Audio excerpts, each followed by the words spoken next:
안녕하세요. 저는 사랑하는 아내와 토끼 같은 딸아이를 하나 키우고 있는 30대 가장입니다.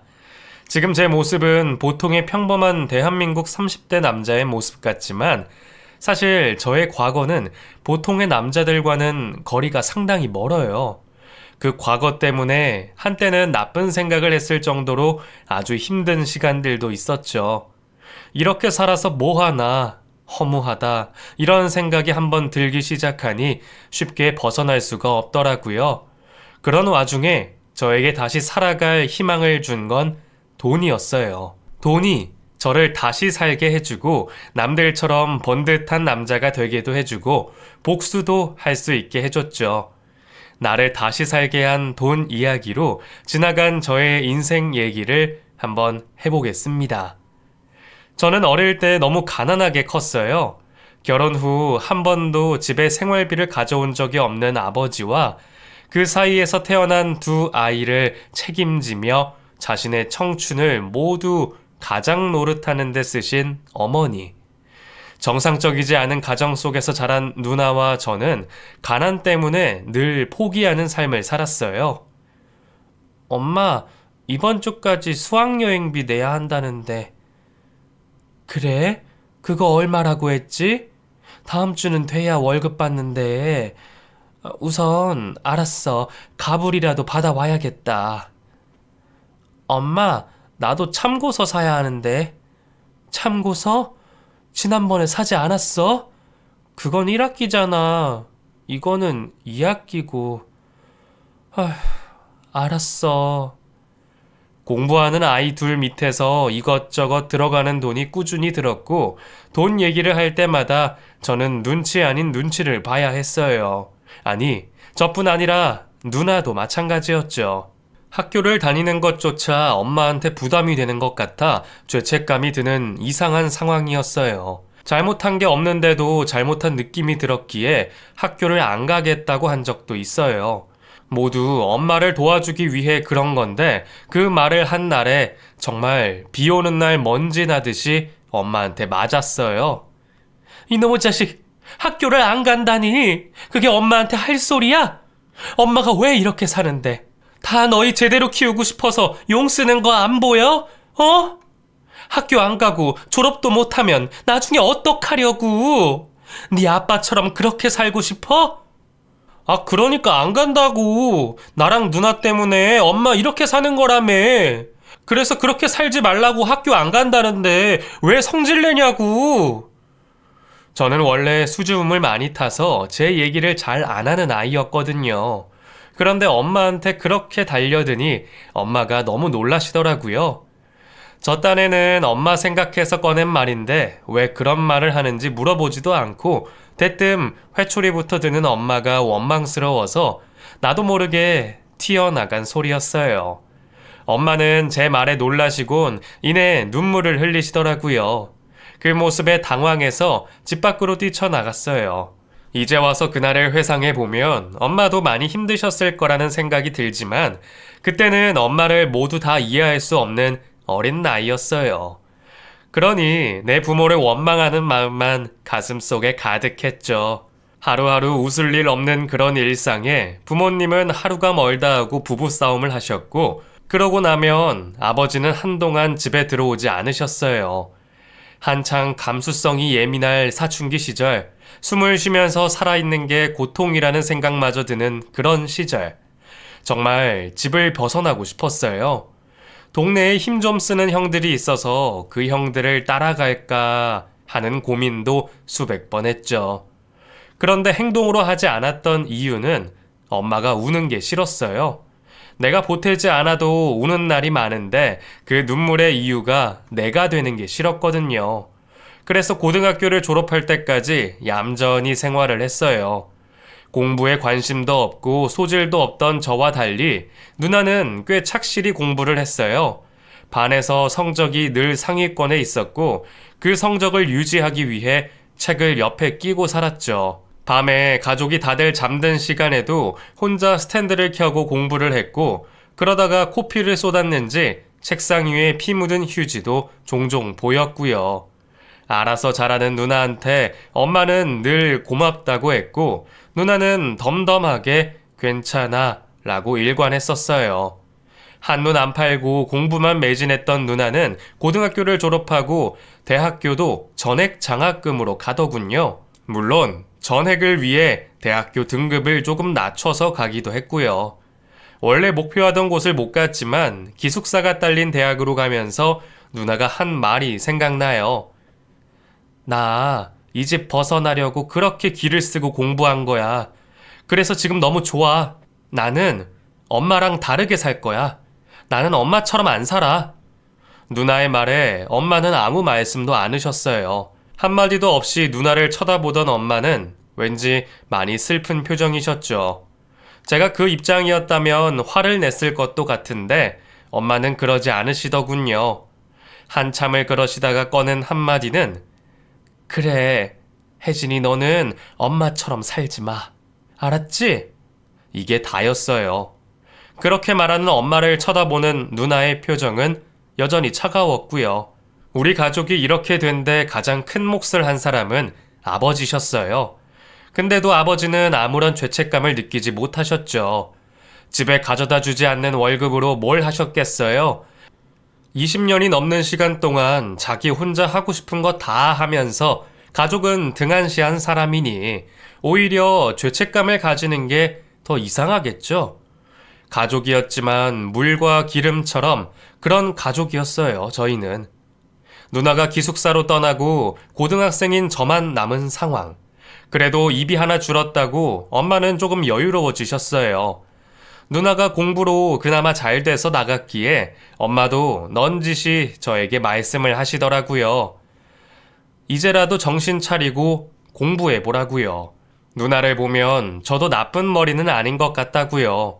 없는 집에서 인생 바꾸려면 공부밖에 없다며 저를 타이르셨지만 저는 공부할 생각이 전혀 없었어요. 그래서 단호하게 제 생각을 얘기했죠. 엄마, 나 졸업하면 바로 돈 벌러 나갈 거예요. 내가 돈 많이 벌어서 엄마 호강시켜 드릴 테니까 조금만 기다려. 뭐 해서 돈 벌 거냐며 말씀하셨지만 엄마 눈은 웃고 계셨어요. 우리 막내밖에 없다 하시며 제 손을 꽉 잡아주셨고요. 오랜만에 보는 엄마 웃는 얼굴. 그 얼굴을 또 보기 위해서라도 진짜 돈을 많이 벌어야겠다고 다짐했죠. 드디어 고등학교를 졸업하고 저는 그 결심대로 바로 사회에 뛰어들었어요. 하지만 세상이 내 맘대로 안 된다는 걸 곧 알고 맙니다. 인문계 고등학교를 진학했던 저는 아무런 기술도 없었고 변변찮은 자격증도 없었어요.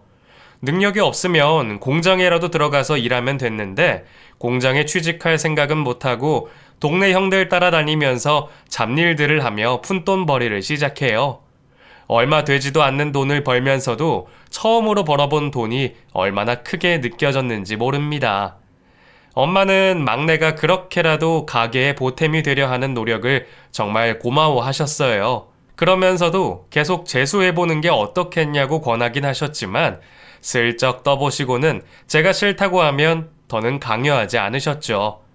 처음엔 크게 느껴졌던 푼돈도 두세 번 돈을 받아보니 모자란다는 느낌이 들어서 다른 일로 갈아탔어요. 동네에 친하게 지내는 형이 있었는데 이 형도 직장 없이 단기로 일하면서 생활하는 사람이었거든요. 우연히 길 가다가 형을 만나서 술을 한 잔 얻어먹게 됐는데 일당이 10만 원이 넘는 일을 하고 있더라고요. 물론 일을 가리지 않고 하긴 했는데 이미 그쪽으로 일을 몇 년 해서 일거리를 받아오는 루트가 있더라고요. 저는 그 형에게 부탁을 했고 형은 흔쾌히 저를 받아줬어요. 야, 근데 너 힘들다고 일 제대로 안 하고 그러면 안 돼. 알았지? 야, 그럼 나도 일거리 끊긴단 말이야. 그럼요. 형이 시키는 건 다 할게요. 아, 사람 때리는 건 빼고요. 이 자식, 그런 건 안 시켜. 네, 그럼 열심히 할게요. 그렇게 형을 따라다니면서 용역 일을 하게 됐어요. 거의 땜빵 수준의 일거리였지만 일당이 세다 보니 할만했죠. 건설 현장 일용직, 행사장 알바, 물건 배달 업무 등등 가리지 않고 일을 했고 주머니에 들어오는 돈마다 통장으로 직행을 해서 모았어요. 그 돈으로 가끔 누나 용돈도 주고 엄마 생신 때도 챙겨드리면서 저한테는 쓰는 돈 없이 모으기만 주구장창했어요. 그러다 보니 3년 동안 7천만 원이라는 종잣돈을 모으게 됐죠. 처음으로 가져본 목돈이 얼마나 귀했겠어요. 일이 힘들고 피곤한 날에는 통장에 찍힌 그 돈 생각만 해도 미소가 절로 나오고 그랬어요. 그 통장이 저에겐 희망이 된 거죠. 그러다가 그 동네 형이 고깃집을 차리게 됩니다. 야, 호준아, 너 이제 우리 가게 와서 일해라. 내가 장사하는 거 다 알려줄게. 장사요? 그래. 야, 우리가 언제까지 이런 일용직 알바만 하겠어? 이제는 우리도 자리를 잡아야지.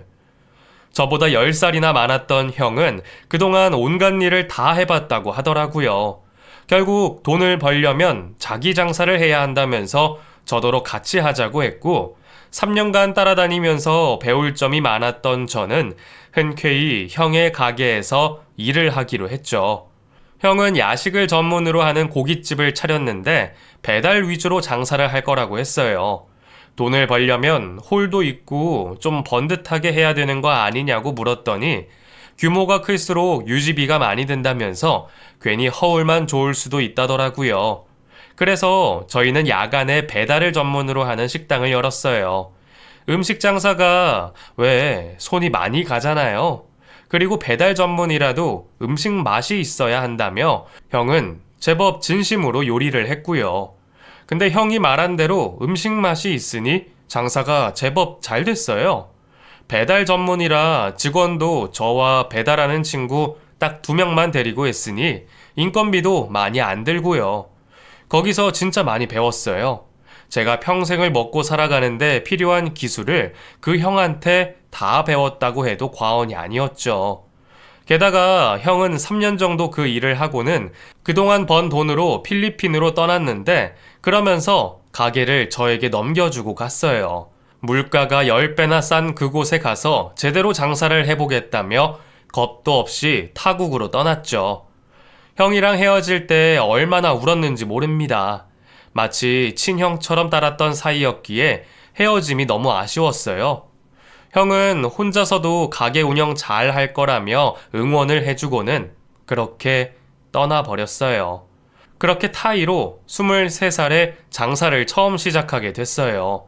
원래 하던 일이라 가게를 관리하는 부분만 일이 더 추가됐기에 크게 어려운 건 없었어요. 그래도 내 가게라고 생각하니 기분이 좀 다르긴 하더군요. 들뜨기도 하고 두렵기도 하고요. 게다가 이미 3년 동안 유지된 가게인데 앞으로 몇 년이나 더 할까 싶은 불안감도 있었고요. 그래서 메뉴를 개발하기도 하면서 나름 애사를 좀 부렸어요. 그랬더니 거짓말 아니고 매출이 2배로 뛰었어요. 오픈하고 마감할 때까지 정신없이 음식을 만들어댔죠. 물론 힘은 들었어요. 하지만 통장에 쌓이는 돈이 더 좋았어요. 그래서 몸 생각하지 않고 열심히 일을 했습니다. 가게가 바쁘다 보니 엄마도 오셔서 도와주기도 했어요. 낮에 가정부 일을 하고 계셔서 피곤하실 텐데도 저녁 7시만 되면 가게로 오셔서 장사 준비를 도와주셨어요. 엄마가 피곤하실까봐 걱정도 됐지만 엄마는 웃으면서 일을 해줬어요. 우리 아들 돈 버는데 내가 도와줘야지. 당연히 해줘야지. 엄마는 하나도 힘이 안 들어. 왜 힘이 안 드셨겠나마는 일손이 모자라서 차마 하지 마시라고도 못하고 엄마한테 의지를 했죠. 그래도 그때 엄마랑 같이 일하면서 참 많이 웃었어요. 재료 준비를 하는 동안 엄마 과거 얘기도 많이 듣고요. 저 어릴 때 얘기도요. 어느새 이렇게 커서 가게까지 운영한다며 제가 자랑스럽다는 얘기도 해주셨어요. 그러면서 결혼은 마음씨 넓고 참한 아가씨랑 해야 한다며 강조하셨어요. 에이 엄마, 나 이제 24살인데 벌써 결혼 얘기야. 그래, 언제 하든 네 맘이지만 할 때는 그런 여자랑 해야 한다는 거야. 결혼은 연애랑 달라. 한 번 하면 돌이키기 힘들어. 자식 생기면 더 그렇고. 엄마 봐봐. 엄마 보면 더 얘기 안 해도 알겠지? 엄마는 씁쓸하게 웃으시면서 엄마처럼 잘못된 선택을 하지 말라고 하셨어요. 그렇게 말씀하시는데 저는 아무 말도 못했습니다. 엄마가 어때서? 라고 능청스럽게 얘기를 했어야 했는데 얼마나 고생스럽게 사셨는지 알기에 말을 못하겠더라고요. 그냥 알았어 라고 대답하고는 말았죠. 형에게 가게를 넘겨받고 2년을 더 운영하다가 매출이 서서히 떨어지는 걸 보고는 업종 변경을 했어요. 하던 가게는 다른 사람에게 권리금을 받고 넘겼죠. 그간 모은 돈에 가게 판 돈, 권리금까지 다 합하니 꽤 돈이 되더라고요. 그걸로 막창집을 새로 개업했어요. 가게 단장을 하고 개업식을 하는 날 가족들이 모두 가게로 왔어요. 엄마, 아버지, 누나 이렇게 다 모여서 고사를 지냈습니다. 커다란 돼지 머리를 상 위에 두고 술을 따르며 고사를 지내는 동안 엄마랑 누나랑 저를 엄청 뿌듯하게 봐줬어요. 집에서 막내로 자라며 숫기 없이 말도 잘 못하고 크던 아들이 스스로 번 돈으로 가게까지 차리니 다 컸다면서 엄청 좋아하셨죠. 게다가 늘 남 밑에서 일하며 온갖 갑질을 다 받고 살아오신 엄마랑 아버지에게 내 가게를 가진 제가 세상 누구보다 자랑스러운 아들이었어요. 대학을 졸업하고 대기업에 취직한 누나도 그날만큼은 다정하게 웃어줬기에 제 어깨가 얼마나 올라갔는지 몰라요. 우리 호준이 이제 어른 다 됐다. 네가 나보다 더 잘 나갈 줄은 정말 꿈에도 몰랐는데 말이야. 나도 한다면 하는 사람이라니까. 누나는 언제 대리 달아? 내년에. 지금 하는 대로 하면 별 문제 없이 승진할 수 있을 것 같은데 모르겠다. 대리도 대리인데 누나 이제 시집 가야 하지 않아? 결혼? 나는 평생 혼자 살 거야. 나 하고 싶은 거 다 하면서. 너는? 결혼하고 싶어? 결혼을 안 하고 혼자 산다는 말을 하는 누나에게 영향을 준 사람은 명백히 아버지셨어요. 부부 중에 한 명이라도 한눈을 팔면 나머지 가족들이 어떻게 되는지 너무나 잘 알고 있는 누나는 결혼에 대해 막연한 불신이 있었거든요. 저도 누나처럼 결혼이 딱히 좋다는 생각은 안 했는데 가게가 잘 되고 통장에 돈이 생기니 왠지 결혼을 해도 되겠다는 생각이 문득 들더군요. 그런데 생각만 그렇게 든 거였어요. 만나는 사람도 좋아하는 사람도 없었고 결혼에 대해 구체적인 생각도 해본 적 없었거든요. 그래서 누나가 결혼에 대해 어떻게 생각하냐는 질문을 할 때까지만 해도 언젠가는 하겠지 라는 생각만 있었어요. 그런데 운명이란 게 참 웃기게도 그 생각이 든 지 2년 만에 저는 결혼을 하게 됩니다. 저와 결혼을 한 사람은 저희 가게에서 일하던 누나였어요. 막창 가게를 오픈하고 역시나 대박이 났던 제 가게는 홀에서 일하는 알바만 해도 6명이었어요. 그 중에 홀 업무를 전담하면서 알바 관리를 해주는 여직원이 있었는데 그 사람과 제가 사랑에 빠지게 된 거죠. 처음 그 여자와 면접을 봤을 때만 해도 그런 관계가 될 줄 전혀 예상하지 않았었어요. 나이도 저보다 6살이나 많았고 연상이랑 연애하는 건 제 취향도 아니었거든요. 그런데 정이란 게 변수였어요. 가게가 잘 되고 직원이 많다 보니 그 누나에게 정직원을 권유해서 제 일을 돕도록 했었어요. 30대인 그 여자는 연륜이 있어서 그런지 인사 관리를 잘 해줬고 알바들도 그 여자를 참 잘 따랐어요. 게다가 센스가 있어서 제가 편하게 일할 수 있게 미리미리 일 처리를 다 해주고 그래서 내 맘에 쏙 드는 직원이었죠. 마감 때까지 거의 같이 일을 하다 보니 퇴근 후 저녁 식사 삼아 한 잔씩 같이 하는 날이 늘어나면서 둘 사이에 감정이란 게 생겨버렸어요.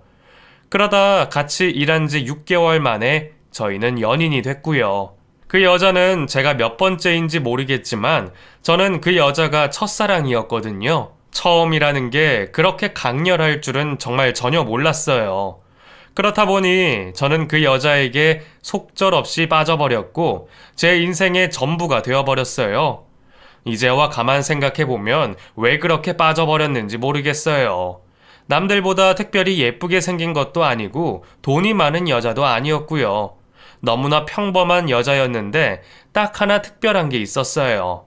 마음이 너무나 푸근하다는 거예요. 그 여자랑 연애를 하면서 한 번도 싸운 적이 없었거든요.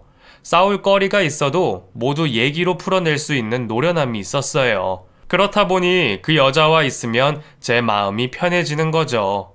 아마 엄마에게서 느끼는 그런 안락하고 편안함이 저를 빠져나올 수 없게 했던 것 같아요. 저보다 6살이나 많은 여자, 게다가 가게에서 저랑 같이 일하는 직원이라 가족들은 저희가 연인 사이라는 걸 아무도 눈치채지 못했어요. 그러다가 저희가 결혼을 하기로 결정하고 집에 알렸을 때 엄마가 너무 놀라서 난리가 났죠. 그 여직원이랑 뭘 한다고? 결혼? 응, 엄마. 나 미라 씨랑 결혼하고 싶어요. 너보다 6살이나 많다며. 아직 30도 안 된 놈이 6살이나 많은 여자랑 결혼을 한다니 말이 되니? 나이가 무슨 상관 있어요. 내가 좋으면 됐지. 너 군대는 어쩌려고. 내가 좋아서 결혼한다는 소리에 말문이 막힌 엄마 대신 누나가 말을 보태더군요. 안 그래도 군대가 걱정이긴 했어요. 사실 제가 장사 때문에 군대를 좀 미루고 있었거든요.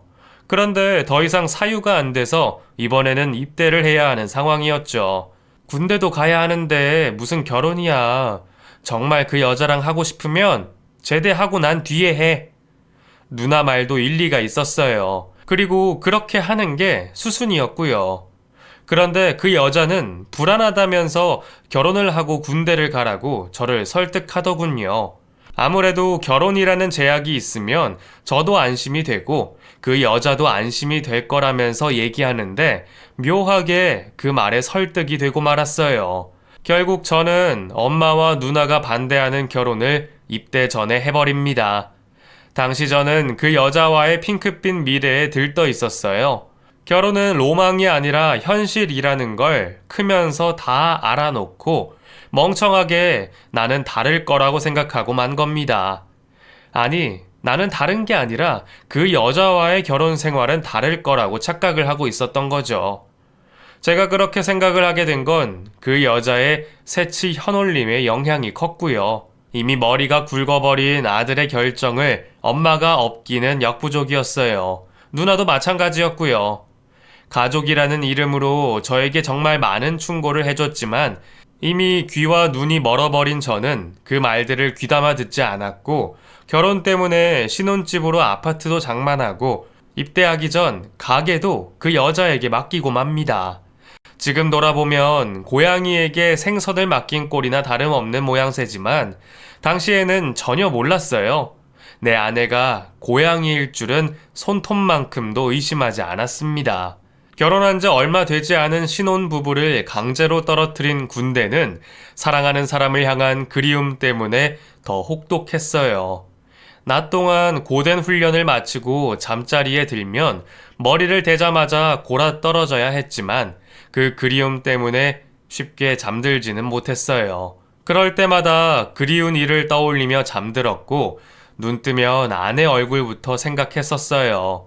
가끔 면회를 오거나 휴가를 나갈 때면 떨어지기 싫어서 더 발버둥 쳤죠. 사람을 이렇게도 좋아할 수 있구나. 처음으로 그런 생각을 했어요. 모두 그 여자를 만나고 난 뒤에 알게 된 느낌이었죠. 그 여자를 참 좋아했습니다. 그래서 전혀 의심하지 않았어요.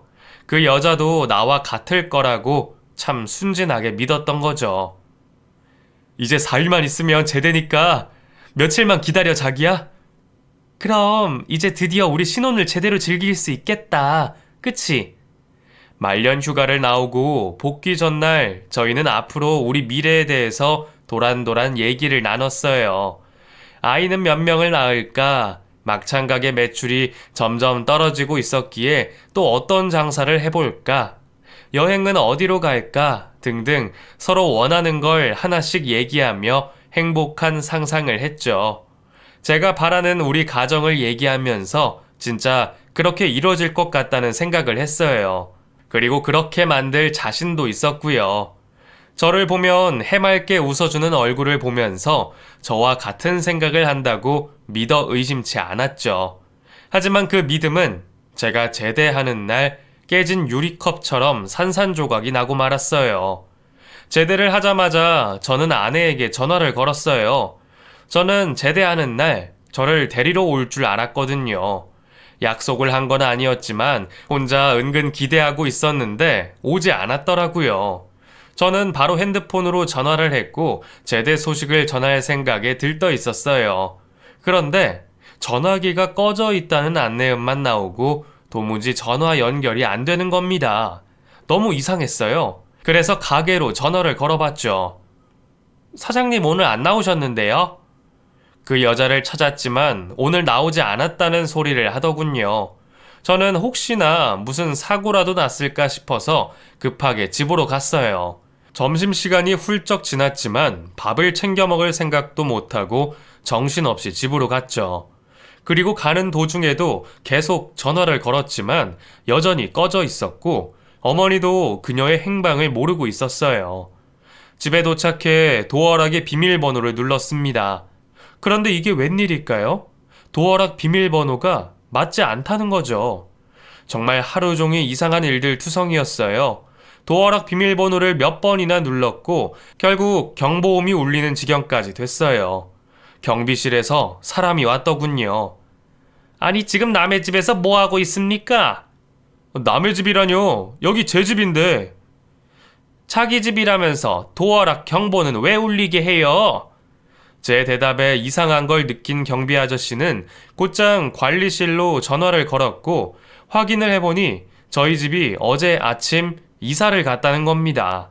그것도 이 집은 매매를 하고요. 누가 제 뒤통수를 때리는 기분이었어요. 경비 아저씨가 하는 말을 믿을 수가 없었죠. 관리실로 뛰어가 전입대장을 보여달라고 했습니다. 그리고 확인할 수 있었어요. 그 여자가 우리 집을 팔았다는 것을요. 믿을 수 없어서 그 여자에게 다시 전화를 걸었어요. 얼마 전까지 꺼져 있다고 안내되던 전화는 없는 번호라는 안내로 바뀌어 있었고 모든 게 고의로 저질러진 일이라는 걸 확신할 수 있었죠. 내 통장, 내 집, 내 가게까지 모조리 다 잃고 말았어요. 집에 두고 간 제 인감 도장이 이런 상황을 가능하게 만들었더군요. 누굴 탓할 것도 없이 다 제 탓이었어요. 결혼했다고 마치 그 여자도 나와 같다고 믿어버린 제 순진함이 저의 모든 것을 잃게 만든 거죠. 저는 제대한 기쁨을 채 느낄 새도 없이 지옥으로 떨어진 기분이었어요. 당장 있을 곳도 없어서 본가로 들어가 한동안 그 여자를 찾으러 미친 듯이 돌아다녔어요. 먼저 그 여자의 엄마를 찾아갔어요. 홀어머니라 혼자 살고 계셨는데 전화도 하지 않고 무작정 찾아갔죠. 마침 집 앞에서 만났는데 막 집에 들어가는 사람을 다급하게 잡고 인사를 했어요. 장모님! 어서 오게. 미라 어디 갔습니까? 여기 있어요? 응? 미라? 미라 집에 있겠지. 왜 여기서 찾나? 저는 장모님께, 아니, 그 여자 엄마에게 상황을 설명했어요. 그랬더니 놀라서 말을 잘 못하고 제 눈치를 계속 보더군요. 그러더니 곧 뭔가 결심을 하고는 말을 했습니다. 저기, 실은 미라 내 딸 아니야. 딸이 아니라는 고백에 저는 말문이 막혔어요. 미라, 내가 옛날에 일하면서 알게 된 앤데 걔 부모 없어. 결혼해야 한다고 엄마인 척 한 번만 해달라 해서 어쩔 수 없이 미안하게 됐어. 아는 지인에게 엄마인 척 연기를 해달라고 부탁을 했다는 소리에 말문이 막혔어요. 걸려도 단단히 걸렸구나 싶은 생각에 빠져나갈 구멍도 없다는 느낌이 들었고요. 결혼 전 소개를 받았던 친구들도 다 찾아가 봤지만 누구 하나 그 여자의 행방을 아는 사람이 없었습니다. 게다가 다들 하나같이 친한 사이가 아니라고 했어요. 그저 같이 일하면서 연락처를 주고받은 정도의 가벼운 사이들이었고 당연히 그 여자에 대해 깊이 아는 사람은 아무도 없었죠. 처음부터 작정하고 접근한 사람인데 멍청하게 의심 한번 하지 않았으니 이 모든 일을 꾸미는 건 식은 죽 먹기처럼 쉬웠을 거라는 생각이 들었어요. 모조리 갖고 도망가라고 밥상을 차려준 거나 다름없었죠. 결국 저는 모든 걸 놔버리고 방에서 꼼짝도 않고 술로 지냈어요. 가족들은 뒤늦게 상황을 알고 경찰서에 신고를 했지만 이미 종적을 감춘 사람을 당장 찾을 수 있는 방도가 없었어요. 게다가 제 인감을 들고 있었던 상황이라 사기를 쳤다는 것을 입증까지 해야 하는 상황이었고요. 술로 하루하루를 보내면서 스스로가 너무 한심해 속이 뒤집어질 것 같았어요. 어쩜 이렇게도 순진하게 당할 수가 있는지. 혼인신고 따위 그리 대단한 것도 아닌데 그것에 너무 의미를 두고 모든 게 안전하다는 착각을 하고 있었던 제 자신을 용서할 수가 없어서 더 괴로웠어요. 어머니는 제가 재산을 어떻게 모았는 줄 아시기에 화병이 나셔서 자리를 펴고 누우셨고 아버지도 심란하신지 표정이 어두우셨어요. 한마디로 초상집이나 다름이 없었어요. 그 중에서도 저는 죽은 사람이나 마찬가지였고요. 그렇게 1년이라는 시간이 흐르는 동안 온갖 나쁜 생각들을 했어요. 밤마다 꿈에 나오는 그 여자를 찔러 죽이거나 때려 죽이거나 하고 덩달아 저도 죽고 싶다는 생각만 했죠. 어떻게 하면 고통 없이 세상을 떠날 수 있을까? 그 생각으로 온종일 핸드폰에 검색하면서 보낸 시간도 있었죠. 하지만 죽는다는 게 생각만큼 쉬운 일이 아니잖아요. 차마 제 손으로 제 목숨을 끊는 일을 할 수가 없더군요. 그 여자로 인한 배신감, 좌절감들은 저를 계속 괴롭혔어요. 너무 괴로워서 바닥에 바닥까지 떨어져 도무지 일어설 수가 없었어요. 그러다가 문득 내가 이렇게 무너지면 안 된다는 생각이 들더군요. 처음부터 없이 시작한 몸, 다시 시작하면 되지. 그 여자 때문에 내 인생 몽땅 날릴 필요가 뭐가 있어? 라는 생각이 들었어요. 이제는 실체도 없는 그 여자한테 더 이상 휘둘리면 안 되겠다고 결심하면서 정신을 차리기 시작했죠. 6개월 내내 끌어안고 있던 술병을 모조리 치워버리고 새벽에 운동도 시작했어요. 몸부터 건강하게 만들어야겠다는 생각에 시작한 운동이었죠. 밥도 잘 챙겨 먹고 영양제도 챙겼어요. 부모님은 제가 정신을 차리자 많이 기뻐하시더군요.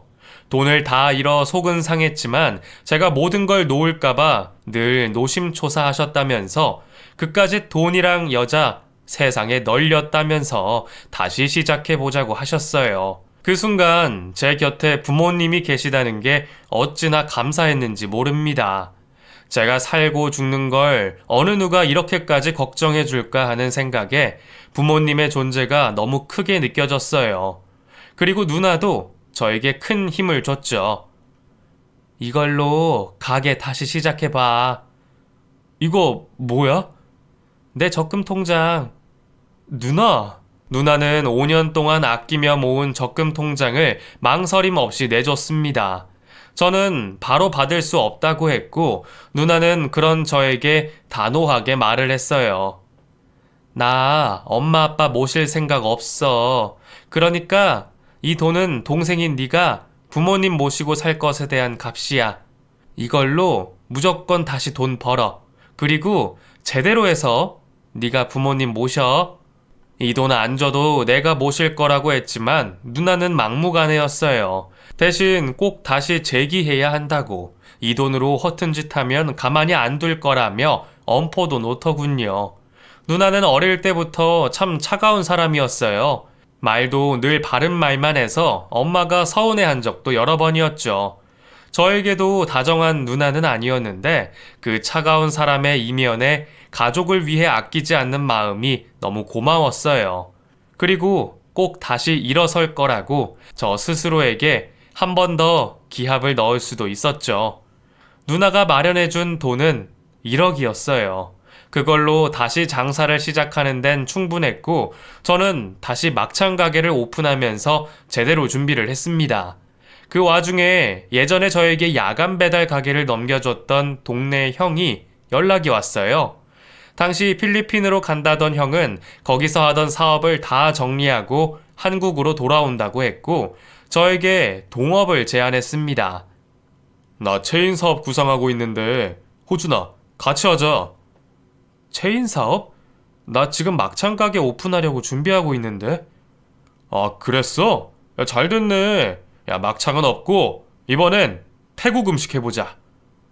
형은 저에게 태국 음식으로 체인 사업을 하자고 제안했어요. 필리핀에서 체인 사업으로 재미를 본 형은 그쪽으로 이미 전문가였고 분명히 될 거라는 확신이 있었어요. 그 제안을 제가 마다할 이유가 없었죠. 오히려 가게 하나 한다고 애쓰기보다는 스케일이 큰 걸 하면 벌어들이는 것도 더 클 거라는 계산도 됐고요. 태국 음식점 체인 사업을 본격적으로 시작하면서 투자도 유치하고 체인점 모집도 했어요. 제가 본점을 운영했고 형이 투자와 체인점 모집을 맡았고요. SNS 홍보도 대대적으로 했는데 때마침 태국 음식이 유행을 타던 시기라 체인점 모집에 사람들이 순식간에 모였어요. 일이 잘 되는 만큼 몸이 2개라도 모자랄 정도로 바쁘기 시작했죠. 잠도 대여섯 시간만 자면서 일에 몰두했고 식사도 때맞춰 먹기 힘들 정도로 정신없는 시간들이 흘렀습니다. 결국 저희의 체인 사업은 대박을 치게 됐어요. 멋지게, 정말 멋들어지게 재기에 성공했죠. 내 뒤통수를 치고 가져간 그 돈과는 비교도 안 되는 돈이 생겼어요. 그걸로 부모님 집과 제 집을 하나씩 사고 누나에게는 차를 한 대 선물했습니다. 그러고도 통장에 돈이 남아 있었고 매달 적지 않은 돈이 제 통장으로 들어왔어요. 부모님은 물론 누나도 저의 성공을 누구보다도 기뻐했어요. 그동안 가족들이 저를 믿어줬기에 다시 시작할 힘을 가질 수 있었던 저도 모든 공을 가족에게 돌렸죠. 우선 엄마 아버지가 다니는 직장부터 그만두시라고 했어요. 평생을 가족을 위해 애쓰셨으니 그만 편하게 지내시라고 했죠. 시간도 돈도 여유가 생긴 부모님은 예전보다 사이가 더 좋아지셨고 얼굴도 많이 밝아지셨어요. 그리고 누나는 직장에서 해외로 파견을 지원해서 해외에 나가게 됐어요. 그동안 커리어 우먼이 되는 게 목표였던 누나는 더 큰 무대에서 자기 실력을 뽐내고 싶어 했기에 너무나 좋은 기회가 됐죠. 그리고 저도 새로운 여자를 만나게 됐어요. 솔직히 너무 심하게 뒤통수를 맞은 터라 다시 연애가 될까 하는 의심이 있었어요.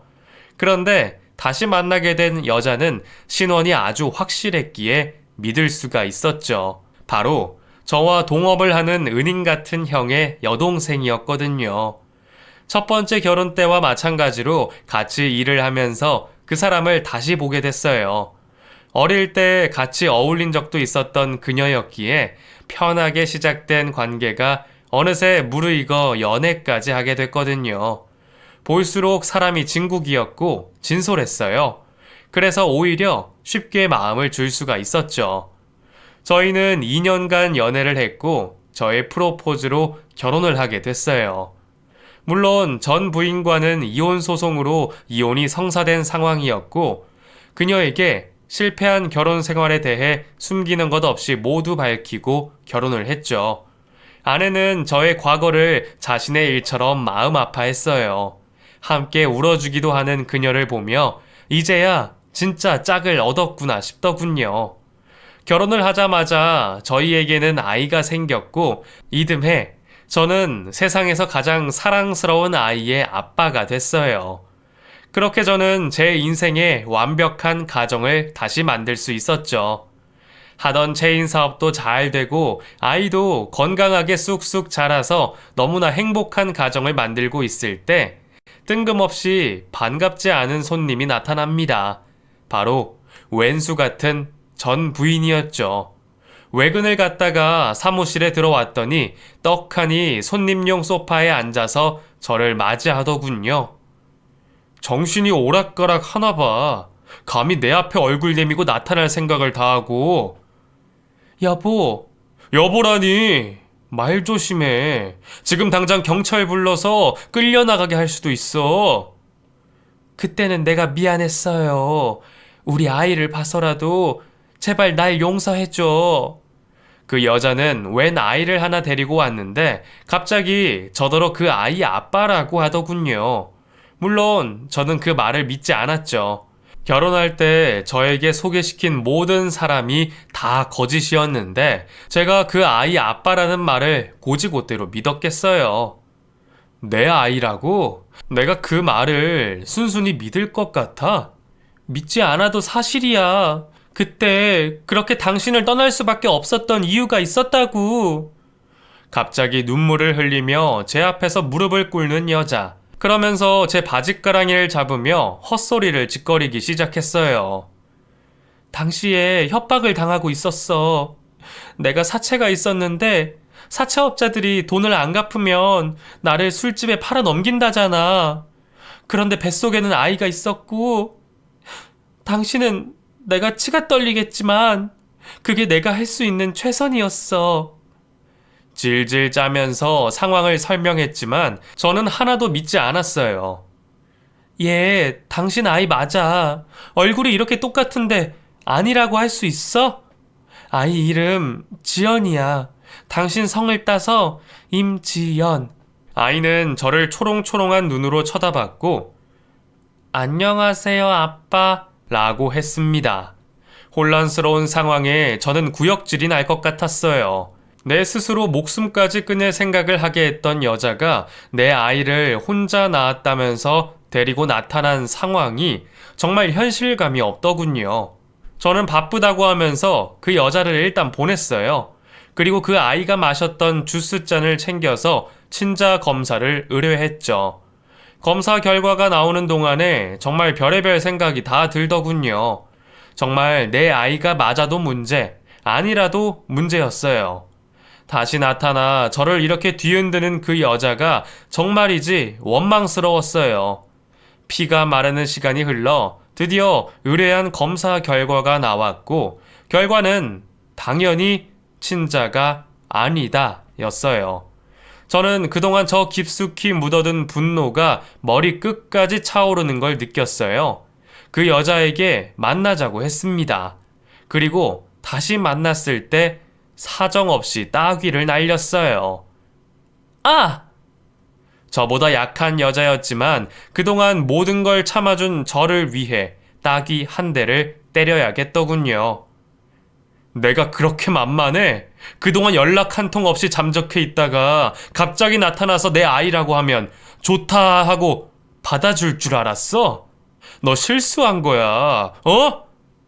한 번 숨었으면 죽을 때까지 숨어서 살았어야지. 뭘 믿고 다시 나타난 거야? 왜 때려? 네가 뭔데? 너 이거 폭행죄로 신고할 거야. 신고해. 나도 너 고소했어. 곧이어 도착한 경찰에게 그 여자는 양팔을 붙잡혔어요. 그 여자가 오기 전에 이미 경찰에 사기죄로 고소를 한 상황이었거든요. 발버둥을 치며 따라가지 않으려고 하는 그 여자의 뒷모습을 보면서 얼얼한 손바닥이 얼마나 통쾌했는지 모릅니다. 나중에 경찰 조사를 보니 제 돈을 몽땅 가져가 흥청망청 다 쓰고 사채빚까지 져서는 다시 저에게 빌붙으려고 나타난 거더군요. 멍청해도 그렇게 멍청할 수 있는 건지. 그 시절 얼마나 제가 만만하게 보였으면 다시 그랬을까 싶기도 하고 전후 사정을 다 알고도 참 씁쓸하더군요. 지금 그 여자는 교도소에 수감 중입니다. 자기가 지은 죄값은 다 치르고 나와야겠죠. 그리고 지금의 제 와이프는 뱃속에 둘째를 임신한 중이에요. 첫째는 딸인데 둘째는 아들이라고 하네요. 건강하게 태어나길 바라는 마음으로 밤마다 뱃속 아이에게 동화책을 읽어주는 중입니다. 만약 인생의 바닥을 기고 있을 때 다 놔버렸다면 지금의 행복을 느끼지 못했을 거예요. 그래서 그때 다시 일어서준 저에게 정말 고마울 뿐입니다. 여러분도 모든 일은 다 흘러간다고 생각을 하시며 현재의 어려움 다 잘 극복하시길 바랍니다. 두서없는 긴 글 읽어주셔서 감사합니다.